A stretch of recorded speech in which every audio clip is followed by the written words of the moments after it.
Hello again, everybody. My name is Mike Petralia. It is episode 230 of Patriots Beat on the CLNS Media Network, www.clnsmedia.com. Follow us on Twitter at CLNS Media, on Facebook at facebook.com/CLNS Media. Speaking of clnsmedia.com, the all-new CLNS Media website has launched at clnsmedia.com. That is the location now and the home of this podcast and over 40 other podcasts and vidcasts in the world of sports, finance, comedy, and lifestyles. We are so excited to have our show featured on the brand new CLNS Media website. Support the network by checking out this episode at clnsmedia.com. My pleasure to welcome back to Patriots Beat one of my favorites on the New England Patriots beat. He works for NBC Sports Boston. He is the author of the weekly Phil Perry report card. Let me bring in Tom Curran. I'm just joking there. So that's what you get for making me wait to do this podcast. I deserve that. But you know what? If Tom Curran were to do the report card, it would be all over the map because his grades would all be entirely based on whether or not he had been fed in the last 30 minutes before writing it. So if he was hungry, it would be D's and F's for everybody. If he just had a burger, it might be A's, but he also might not get through it because he'd need to take a nap about 20 minutes later. So that's what you get with Curran. You're not getting that with me. We're finishing strong. We're trying to be fair. Trags, you know that. You know me. Trying to be fair with all the grades this week. Pretty good grades for those Patriots after that Titans game, though, huh? Yeah, and I can vouch for you on the Tom Curran anecdote there because I have seen him on the red level of the press box. For those wondering what we're talking about, the red level is where they feed the media. One level up is where most of us writers and media types sit to watch the game. That would be the blue level. But Tom is usually down there carousing around the food, especially post-game. He stays very late, Phil, to work very hard on his columns, which are very well read, as are yours. Let's get right to it. This is AFC Championship week leading up to the Patriots and Jaguars, 3:05 on Sunday afternoon at Gillette Stadium. First of all, I want to get your read, as you mentioned yourself, on how the Patriots look coming into this game based on the way they handled another AFC South team in the Titans on Saturday night.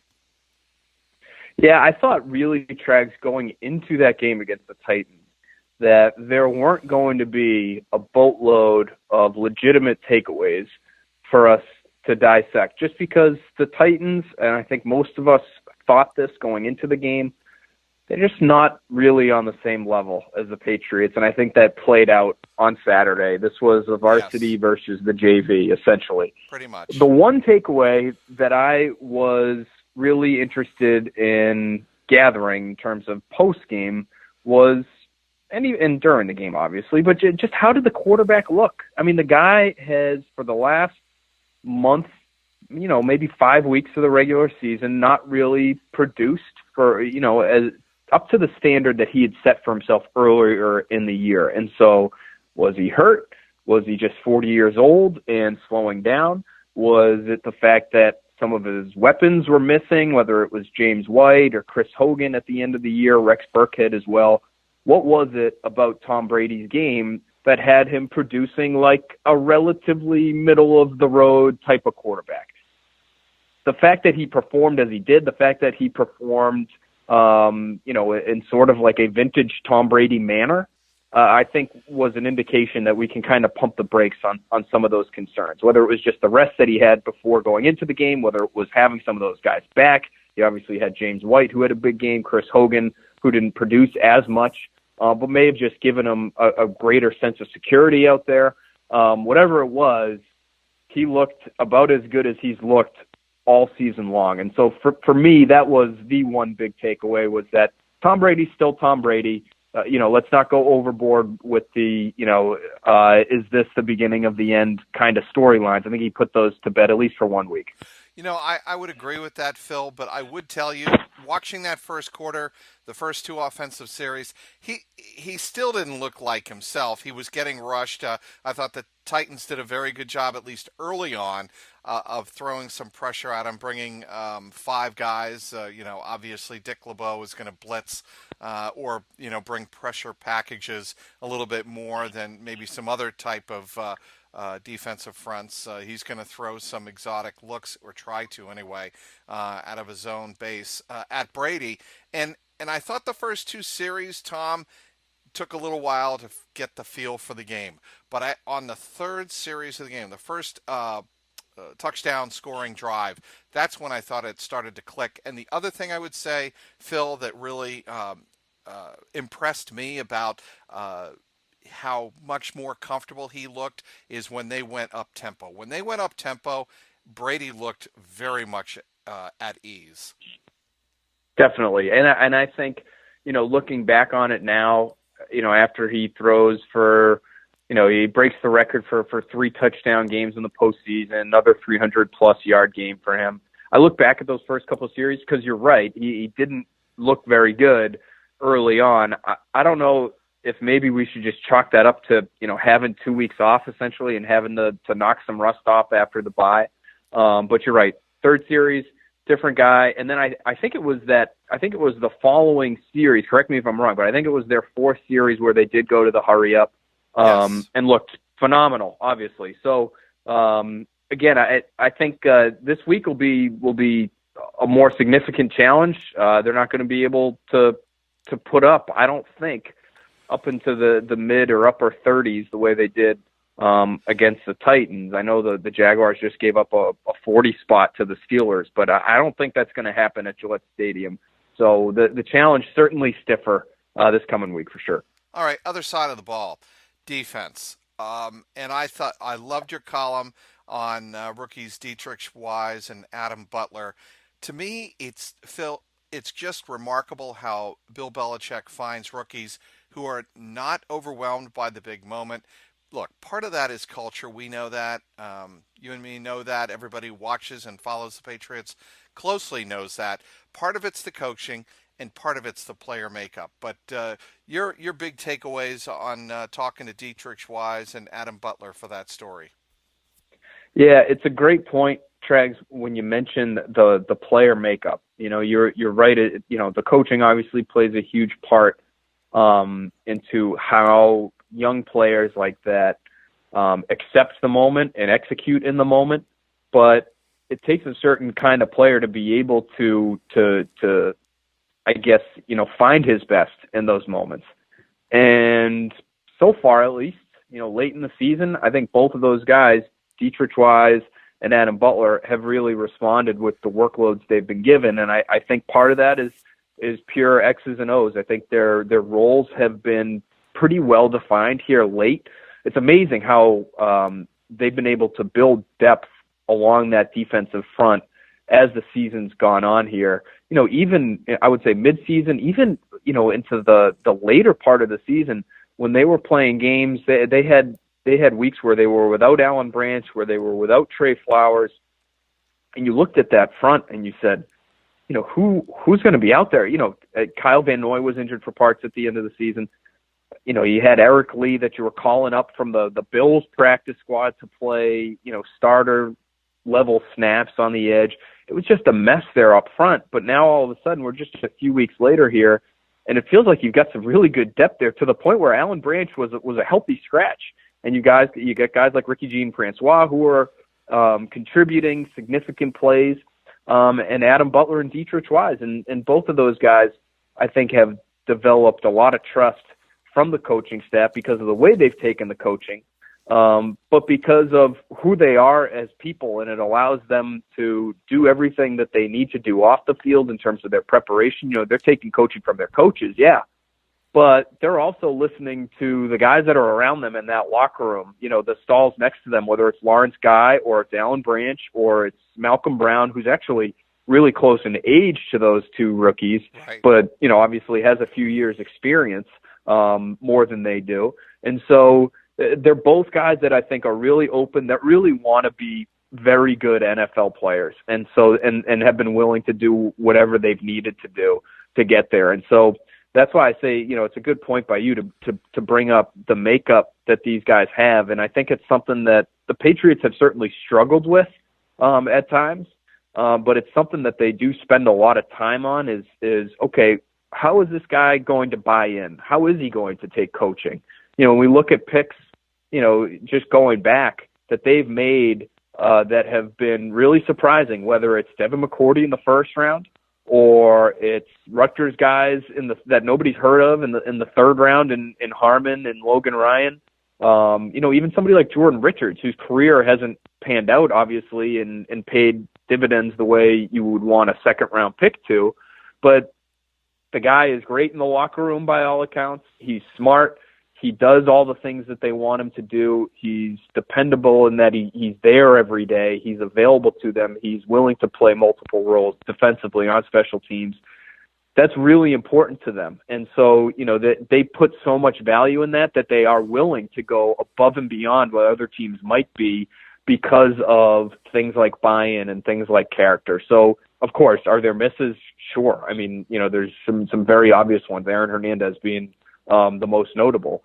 But they do put so much time in that they feel like they can maybe get more from a player who maybe has B-level talent but is an A character guy as opposed to the A talent guy who may not be quite as willing to buy into what is really a difficult culture and a really difficult place to play by a lot of accounts. Speaking with the extraordinarily well-informed Phil Perry, Patriots writer and reporter covering New England's favorite football team for NBC Sports Boston. Listen up, Hoops fans. Basketball season is back, and now that your favorite hardwood heroes have returned to action, it's time for you to put your fantasy knowledge to the test to win huge cash prizes every night playing one-day fantasy basketball at DraftKings.com. At DraftKings, there are so many ways to play.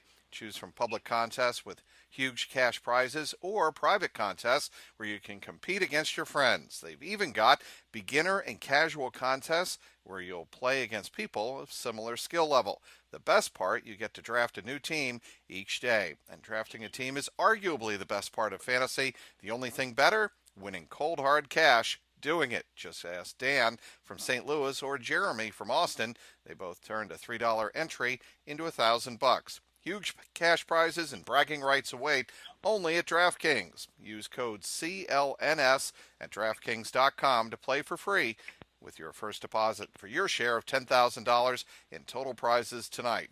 Do not wait. Use the code CLNS at DraftKings.com now to choose your lineup, and you can seriously cash in tonight. That's code CLNS only at DraftKings.com. The game inside the game. Minimum $5 deposit required.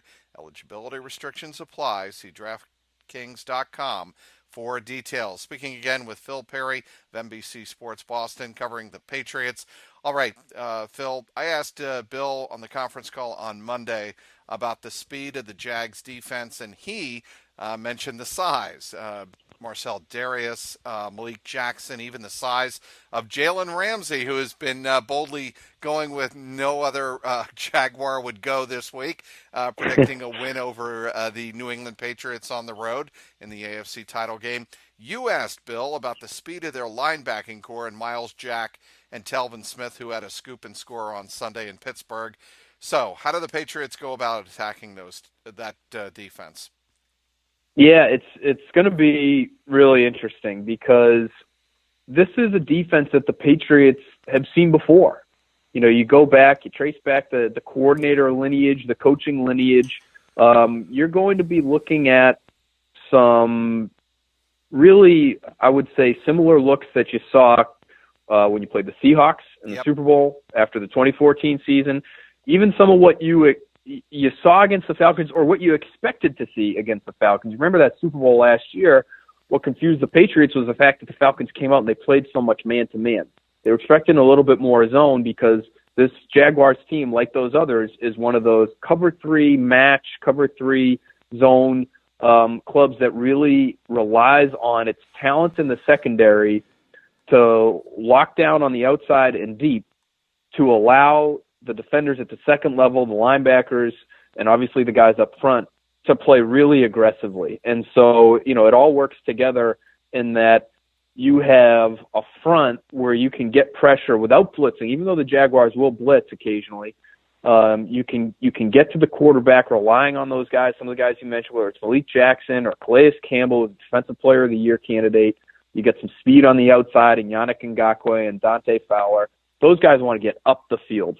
And when they're able to do that, and they're able to limit the amount of time that an opposing quarterback spends in the pocket, really all the quarterback then is left to do is to take the quick dump off that is usually available to him right, between, I would say, 5 and 7 yards beyond the line of scrimmage, where, their linebackers are typically dropping 2. And that cover 3, you've got your linebackers, maybe 5, starting about 5 yards off the line of scrimmage before the snap.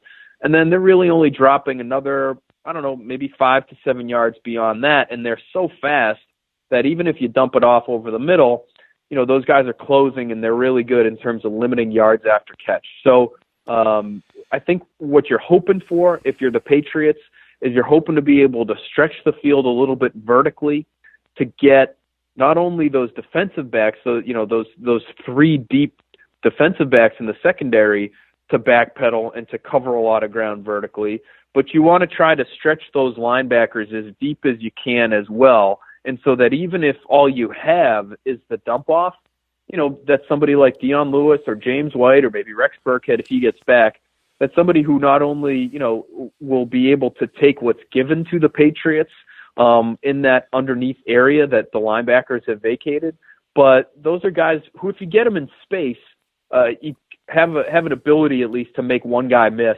and pick up more than whatever it is, the 5 or 7 yards where he caught the football. So I think this could be a big, this could be a big Dion Lewis game, could be a big James White game, could be a big Rob Gronkowski game. I mean, cover 3, it's just too tough to try to match up with that guy, whether he's running down the seam or you could line him up outside. You remember in the Super Bowl against the Seahawks, it's a cover 3 team, but they will show what looks like, straight man at times. If you can overload one side of the field with receivers and all the corners end up over there, and then you put Rob Gronkowski on the opposite side, what happened against the Seahawks? They end up getting KJ Wright one-on-one with Rob Gronkowski, and he runs down the field for a pretty easy touchdown. So I'm looking at this as a big tight end, big receiver game. I mean, again, in that Seahawks game, remember Shane Vereen had a huge game, and obviously last year it was James White against the Falcons, who had, just monster numbers. Those are the guys that I think the Patriots are going to be relying on offensively this week. I forgot about Shane Vereen's effort against the Seahawks in Super Bowl 49 till you mentioned it, but it's very true. And, all of that being said, the possibility for guys like James White, Dion Lewis, whoever else in that backfield, Rex Burkhead. There's a story now that Rex Burkhead is probably going to be available for the game on Sunday afternoon. That would also be possibly another way for Tom Brady to go. But I say all that, and then I'm watching the Jaguars game. I don't know if you felt the same way when Ben Roethlisberger was connecting on all of those touchdown passes, especially the one at the end of the first half. You're thinking to yourself, wow, these receivers are getting behind the Jacksonville secondary like at will. Aren't you thinking that Tom's watching that going, oh my God, if they can do that, can't Brandon Cooks get behind them? So it's a great point, and I think they will have to at least try some shots down the field tracks, again, because you want to stretch these guys as far as possible to open up some of those spaces between the linebacker level and the defensive line and the secondary and the linebacker level. So you have to keep them honest with some shots down the field. And so I do think they'll try it. And, another thing about this cover 3 is one of the best route combinations to run against that is all verticals. Because if you send 4 receivers deep, just straight down the field, and you only have 3 defensive backs deep to cover those guys, you're really putting a lot of stress on one of those defensive backs, whether it's the safety in the middle or either corner on the outside. So I do think you'll see the Patriots do that a little bit, especially early. But they're built differently than the Steelers are. The Steelers are really built to go deep down the field with Bryant, Brown, Juju Smith-Schuster. They have all kinds of options in that regard. And the Patriots, they do have Rob Gronkowski. You could use him in that fashion when you need to. They obviously have Brandon Cooks. Outside of that, I know Chris Hogan has done it before. I'm wondering, how much Chris Hogan needs to play and how many footballs he needs to see before he's fully knocked the rust off, because he still didn't quite look like himself in that divisional round. So I don't know if the Patriots have just the proper number of vertical threats to be able to stress the Jaguars the way the Steelers did. All right, let's get on to real quickly Jalen Ramsey. The whole. I love this guy. Yeah. Yeah, and he was a great player out of Florida State. Second year out of Florida State, made the adjustment to the NFL last year. Everybody knew he was a sensational talent. He's 6'1". He is a tall drink of water as a cornerback. Matthew Slater's quote is the quote of the week in the clubhouse so far, right? The good Lord made that guy and said, "Let there be corner," and there he is. Brady has faced great corners before, right? But why are Ramsey and second-team All-Pro corner A.J. Bouye such special talents, Phil? They're just, first of all, it starts with the physical skill set. And you mentioned Ramsey's size. This guy is one of the freakiest athletes to ever set foot in Indianapolis for the NFL scouting combine. When he came out of college, everyone knew he played a premier position, and he was far and away the number one guy at that position. So you knew he was going to be a top pick. But then he went to the combine, and he totally blew the thing up, almost in a similar way to what Jamie Collins did a few years ago at the linebacker position, and just combining that size and athleticism. Ramsey obviously at a different spot, but just as jaw-dropping a physical talent. And so that just totally locked him into being one of the top picks in the draft that year. But that's where you start. I think you also have to take a look at just the aggressive mindset that he has. And I said, I love this guy because he's already, Trags, he's in his second year. He's got to be one of the best trash talkers in the league. I know AJ Green, AJ Green is your guy. I know that, you're following those Bengals closely, but what he did to AJ Green on the field was one thing. What he did after the game in the locker room, calling it easy, he said he told AJ Green his time's almost up. He totally erased him, and then he went and talked the talk after the fact too. Basically, he had his feet kicked up in the locker room, sitting in the back of sitting in a recliner chair, just holding court with reporters. I love it. I love the confidence. I love the aggressiveness that he takes with him onto the field. And I think the scheme helps him too, because when you're playing that cover three, whether you're matching or not, your responsibilities are pretty easy. It's you either got the deep third of the field until you have to bail, and you can aggressively put your foot in the ground, come up and make a hit or make a play on the football. Or if you're matching, it's essentially man to man, and you've got the guy across from you, and you're gonna trace them all over the field. And that's what Stephon Gilmore loves to do. It's what Malcolm Butler loves to do. These guys are competitive alpha dog type of corners, and that's what Jalen Ramsey fits to a T. And I think AJ Bouye sort of has that same mindset. The physical skill set isn't quite what Ramsey's is in terms of just being able to have that size and be able to kind of impose his will physically on opposing receivers. But another incredibly talented, athletic guy. We saw that with the Texans last year. We'll see it again this year with the Patriots. This will not be a big Brandon Cooks game. This will not be a big Chris Hogan game, in my opinion. Maybe Danny Amendola can get open on some of those over routes. Maybe he's the guy who's finding some of those openings between the DBs and the linebackers this week in this game. But if you're thinking that this is the week where Cooks kind of gets off the schneid a little bit after what I thought was kind of a down game for him, in all honesty, and not kind of. It was a down game, really, no matter how you look at it. This isn't going to be the week. You might have to wait till the Super Bowl for that.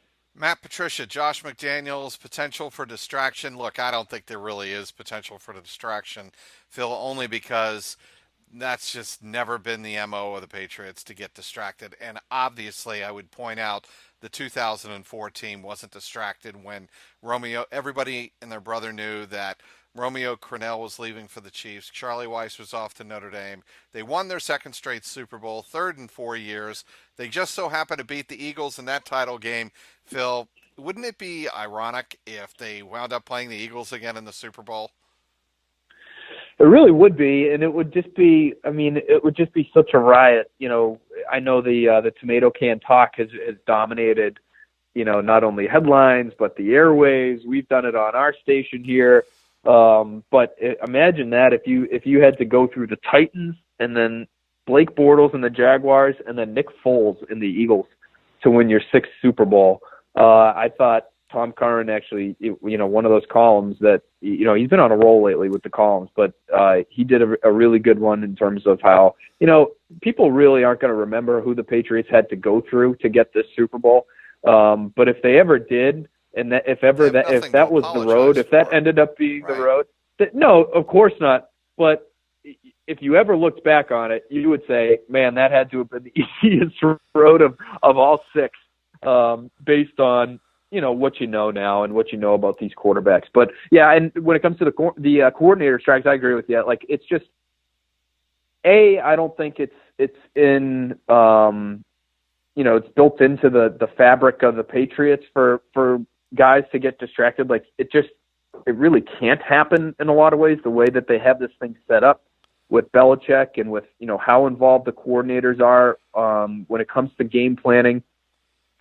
They have work to do. And, if they're busy thinking about what they're going to be doing with the Colts or what they're going to be doing with the Lions moving forward, that's, I think, quickly going to be snuffed out by their boss, who is on top of everything and, who knows how much work you're putting in and will call you out if you're not. And so I don't think it even gets to that point. And the rules help these guys out to some extent too. I mean, there's really nothing that they can do at this point to, first of all, it sounds like they're locks for their respective jobs, right? But there's nothing they can do to improve their candidacy at this point. They're not putting together a binder about what they do with Andrew Luck or how they run the defense, and let Jim Bob Cooter run the offense in Detroit.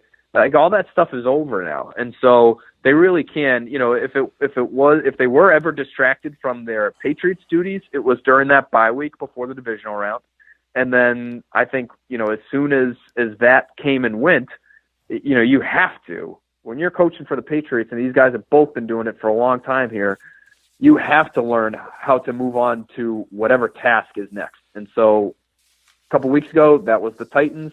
Now it's the Jaguars. And even though there is news that's come out about how these guys are essentially locks for these positions, I don't think that's going to impact their preparation at all. Although I will say one thing that is worth watching for Patriots fans, and who knows when we'll find this out, is how does the fact that these guys are moving on impact the rest of the staff?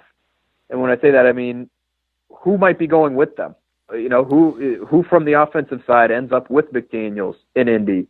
Who on the defensive side ends up with Patricia in Detroit to make that the Patriots Midwest, which it already is and would only be, more so after this. That part is interesting for me to follow because there's no clear-cut succession plan for either of these guys right now. We think it's Chad O'Shea for the offense. We think it's Brian Flores for the defense. But who's to say that those guys are around? Right. So, it could be a serious, brain drain, quote unquote, for Bill Belichick to have to deal with after the season. Well, we'll get to that. First of all, the season may have 2 more games left in it.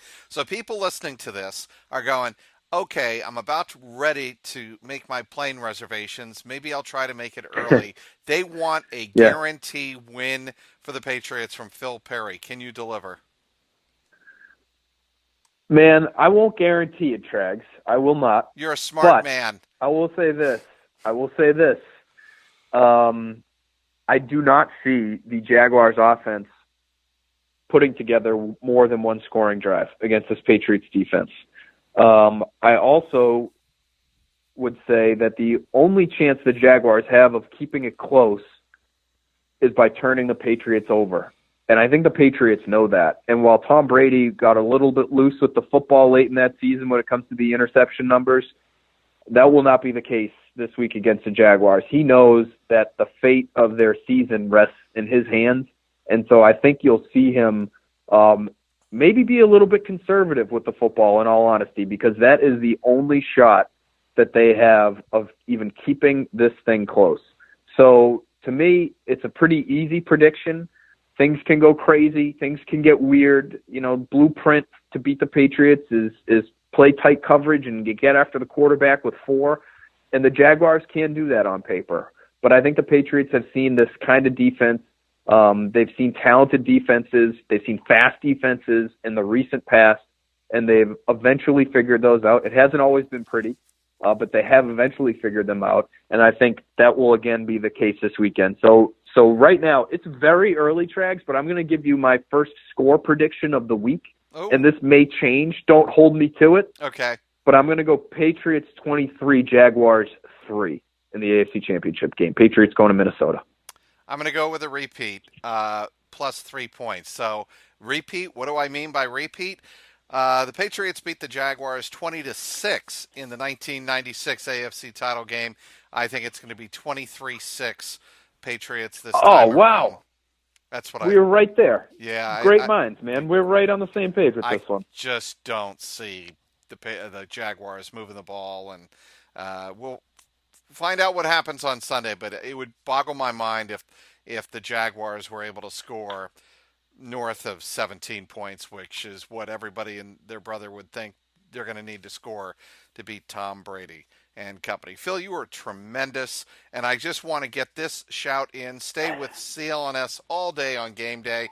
That would be Championship Sunday this Sunday afternoon, starting with the CLNS Media New England Patriots pregame show with Alex Barth. That's a half hour before every game. Then you can catch the postgame show with Marvin Ezon and Mike Molyneux live after every single game on clnsmedia.com. Subscribe to both on iTunes and Stitcher and YouTube now. Also get daily team updates on the Patriots Newsfeed podcast with Tyler Trudeau. That's also available on the CLNS Media New England Patriots postgame show feed. Available once again on iTunes, Stitcher, YouTube, and the CLNS Media mobile app. Thanks again for downloading today's Patriots Beat. We want to once again thank our guest, Phil Perry from NBC Sports Boston. Phil, tell people how they can follow you one more time. You can follow me at Twitter. I'm at Phil A. Perry. Instagram, the same way, at Phil A. Perry. And be sure to just catch us on air. I mean, we're going to be absolutely inundating Trags people with Patriots coverage throughout the week. We had Quick Slants on Tuesday night. We got Patriots Wednesday tomorrow, 6 o'clock on NBC Sports Boston. You got your tailgate. That's at 6 o'clock on Thursday. And then the football fix is at 6 o'clock on Friday. We've got all kinds of pregame and postgame coverage to get you ready for the game and then to break it all down after it happens on Sunday. So you can find all of that on NBC Sports Boston and all of our written work, of course, on NBCSportsBoston.com. That is tremendous. We have just inundated our audience with plenty of Patriots options for everyone to follow following the Jacksonville Jaguars Patriots AFC title game. Be sure to hit up all of it, both at NBC Sports Boston and, of course, our sourcing at CLNS Media. You can also give my own personal account a follow at Trags, Trags. Today's sponsor was DraftKings. For Patriots content manager Mike Alonji, CLNS Media executive producer Larry H. Russell, the founder of the network Nick Gelso, thanks to everyone who tuned in. This is Mike Petralia, and this is the Patriots Beat podcast powered by CLNS Media. What's going on, Past Nation? This is Marvin Zahn of the CLNS Media Network, and I'm here to tell you right now to check out the CLNS Media New England Patriots postgame show hosted by myself and my co-host, Mr. Mike Nice. And live on CLNS Radio immediately after every single Pats game, Call in at 929-477-2386 toll free to get your voice heard and contribute to the host breakdown and analysis of the latest Patriots contest. We also got the stars and sorries of the day, Twitter posts for the plays of the game, and everything else that is going on with the 5-time Super Bowl champion. Subscribe to CLNS Media New England Patriots postgame show on iTunes and Stitcher, and the best way, download the free CLNS Media Network mobile app for on-demand listening anytime, any place, anywhere.